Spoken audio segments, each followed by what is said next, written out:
서맹수 TV입니다. 금일은 3월 15일 수요일입니다.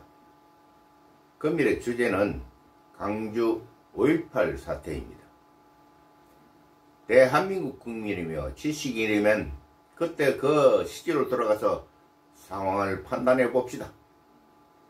김대중의 그날의 그의 행동에 대해서 봅시다. 80년 5월 16일 정부 참모인사 24인을 임명 발표한 것은 분명 그는 세계와 정부에 대놓고 도발적 행동을 한 것으로 그 이면에는 분명 그를 자신있게 만든 것이 있을 것입니다. 그것은 북한의 김일성 정권이라고 생각이 들지 않습니까? 김대중은 폭력을 수반한 혁명 영역을 가지고 있다는 것을 24인의 참모의 임명에서 보여주었습니다. 그날의 사건인 광주 5.18 사태의 발생은 세규화 정권이 국민의 민의를 억압하여 이를 타개할 목적으로 발생하였다고 하면은 과연 그들이 대한민국의 공수부대와 맞짱을 떨 각오가 아니면 할 수 없던 행위인 것을 알 것입니다.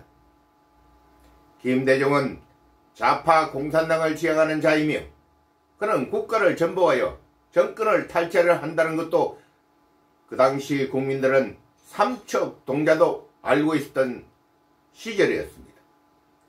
5.18 사태를 일으킨 자들을 보면은 간첩과 북의 특수군이며 공산당의 선전선동에 넘어간 젊은이들일 것입니다. 전두환 대통령이 이실직고하지 않는 한 사실을 확인할 수 없습니다만 정황상 미국의 카터의 제안에 대통령 자리를 제안받아도 생각한다면 충분히 사실일 가능성이 있음을 추정합니다.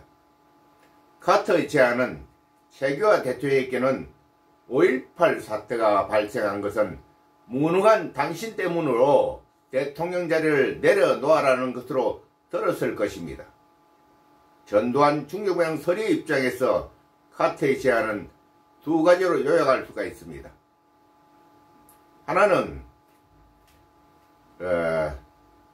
박정희 대통령 서거를 불러오게 한 중정부장 김재규의 배신은 그가 미국의 첩보 요원으로 대한민국의 핵포탄 완성의 프로그램을 좌절시키기 위한 행동으로 보게 되며 그만큼 미국의 입장에선 유효한 사항일 것입니다.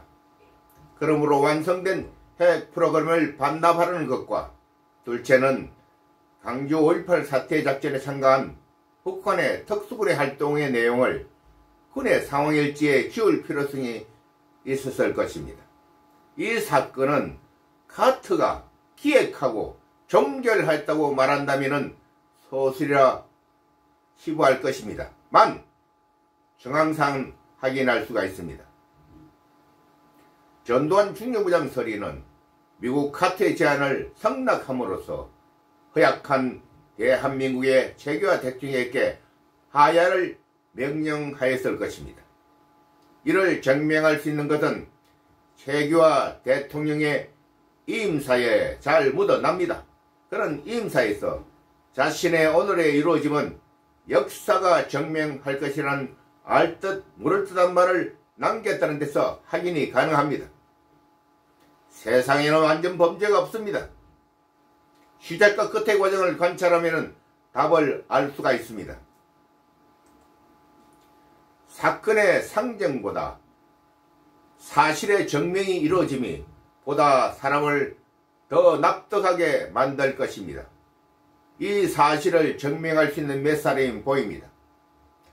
성경의 구절에 사실을 알고 있는 자가 사실을 말하지 않으면 죄인이 같이 되며 그도 같은 죄를 저지른 자가 된다는 말씀이 기록되어 있음을 봅니다. 조국을 사랑하는 사람이면 용기를 내어 사실을 말하여야 할 것입니다.